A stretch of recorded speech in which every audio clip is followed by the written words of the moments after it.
Hello students, class 9 हमारा जो chapter चल रहा था वो चल रहा था द कॉन्टेम्प्रेरी वर्ल्ड। इसका लास्ट टॉपिक आपका बचा हुआ है जिसको मैं आज कंप्लीट कर दूंगी तो आपका जो है चैप्टर भी कंप्लीट हो जाएगा। डेमोक्रेसी प्रमोशन, इसमें आपको क्या बताया गया है कि आपको यहाँ पर कार्टून नज़र आ रहा होगा ये पिक्चर के अंदर। इसके अंदर की जो कैक्टस का जो पेड़ है, ये जो कैक्टस की पिक्चर है ये इसको, और आपके पास में ये एक इराक नज़र आ रहा है और एक आपको मिलिट्री मैन नज़र आ रहा है। तो इसी से रिलेटेड यहाँ पर आपको इस चैप्टर के अंदर ये बताया जा रहा है कि ब्रिटिशर्स से इराक को 1932 में आज़ादी मिली थी। फिर इसके बाद यहाँ पर डेमोक्रेटिक गवर्नमेंट बना दी गई।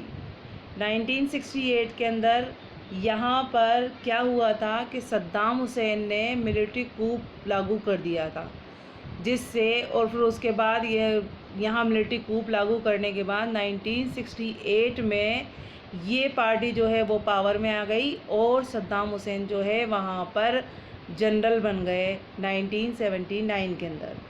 फिर उसके बाद 1979 में उन्होंने अपने आप को डिक्टेटर घोषित कर दिया, डिक्लेयर कर दिया कि आई एम डिक्टेटर। तो डिक्टेटरीली गवर्नमेंट बना दी, जिसके तहत उन्होंने वहाँ पर अपनी मनमानी करना शुरू कर दिया।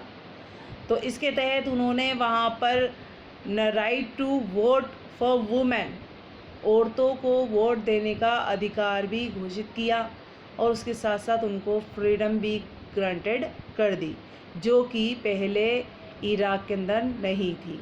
फिर इसके बाद यूएस ने जब ये चीज़ें देखी और ब्रिटेन ने, यूएस और ब्रिटेन दोनों ने ये चीज़ें देखी, तो उनको ये पता चला कि इराक के पास न्यूक्लियर बॉम्ब है। तो उसने यूएन से शिकायत की, यूनाइटेड नेशन जिसे हम जानते हैं, उनसे शिकायत की। और शिकायत करने के बाद उन्होंने कहा कि इराक के पास न्यूक्लियर बॉम्ब है। तो यूएन ने अपनी एक टीम भेजी और उस टीम ने वहाँ पर सर्च ऑपरेशन किया और उस सर्च ऑपरेशन के अंदर यूएन को किसी तरह का कोई सुराग नहीं मिला जिससे पता चल सके कि वहाँ पर जो है न्यूक्लियर बॉम्ब मौजूद है। उन्होंने यूएस से कहा कि यहाँ पर किसी तरीके का कोई न्यूक्लियर बॉम्ब नहीं मिला है, किसी तरीके की कोई सर्च ऑपरेशन में ऐसी चीज़ नहीं मिली जिससे पता चले कि यहाँ पर जो है न्यूक्लियर बॉम्ब मौजूद है। फिर इसके बाद यूएस ने फिर भी यूएन की बात को अवॉइड करते हुए इराक पर हमला कर दिया और हमला करने के बाद उसने 2003 के अंदर सद्दाम हुसैन को उसकी पावर से रिमूव कर दिया, यानी हटा दिया। फिर इसके बाद यहाँ पर ये जो गवर्नमेंट है वो बना दी गई डेमोक्रेटिक गवर्नमेंट। और इस चीज़ के लिए यहाँ पर यूनाइटेड नेशन जो है वो उसकी, जो आप लोगों को पता है यूनाइटेड नेशन की स्थापना क्यों की जाती है, ताकि पूरे वर्ल्ड के अंदर इंटरनेशनल पीस बनाई जाए, यानी इंटरनेशनल अंतर्राष्ट्रीय शांति व्यवस्था बनाए रखने के लिए वो जो है यूनाइटेड नेशन की स्थापना की जाती है। तो इसके जो सेक्रेटरी जनरल हैं जिनका नाम है कोफी अन्नान, उन्होंने इस चीज़ के लिए कहा कि ये चीज़ जो है वो इल्लीगल है। यूएस से कहा ये इल्लीगल है, मगर उसके बावजूद भी यूएस ने उनकी बात नहीं मानी।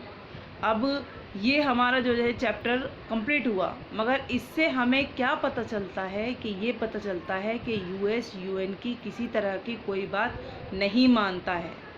और इससे ही पता चलता है कि यूएस इस पूरी इंटरनेशनल पावर जो है पूरी उसी के हाथों में मानी जाती है, यानी कि यूएन की बात ना मानना, अपनी मनमानी करना, ये सारे काम जो है वो यूएस सरकार करती है, यूएस गवर्नमेंट करती है। यानी अमेरिकी जो गवर्नमेंट है वो किसी की कोई बात को नहीं मानती है। तो इससे ये पता चलता है कि इसे महाशक्ति इसीलिए कहा जाता है क्योंकि ये अपना पावर किसी भी कंट्री पर दिखाने के लिए अपने आप को फ्री घोषित करती है, फ्री डिक्लेयर करती है कि आई एम फ्री, और ये यूएन की कोई बात भी नहीं मानती है। तो इससे इस चैप्टर को कंप्लीट करने में हमें ये पता चलता है कि किस तरह से इस कंट्री, ये जो डेमोक्रेटिक गवर्नमेंट है वो किस तरह से होती है। और ये चैप्टर के पीछे आप लोगों को ये जो न्यू वर्ड्स दिए हुए हैं इनके मीनिंग्स भी आप लोगों को नज़र आ रहे होंगे। ये आप लोग एक बार रीड करिएगा, पढ़िएगा, क्योंकि इनमें से भी कई क्वेश्चंस बनते हैं। What do you mean by censorship, इस तरह से। तो ये जो न्यू वर्ड्स होते हैं थोड़े बहुत ये भी आप लोगों को याद करने चाहिए। और इसके बाद आप लोगों की जो चैप्टर के क्वेश्चन आंसर्स हैं ये भी आप लोगों को कंप्लीट करना है। ये हमारा 1 चैप्टर कंप्लीट हो गया है सिविक्स का। अब नेक्स्ट वीडियो आपको नेक्स्ट चैप्टर्स की और नेक्स्ट सब्जेक्ट की पढ़ाई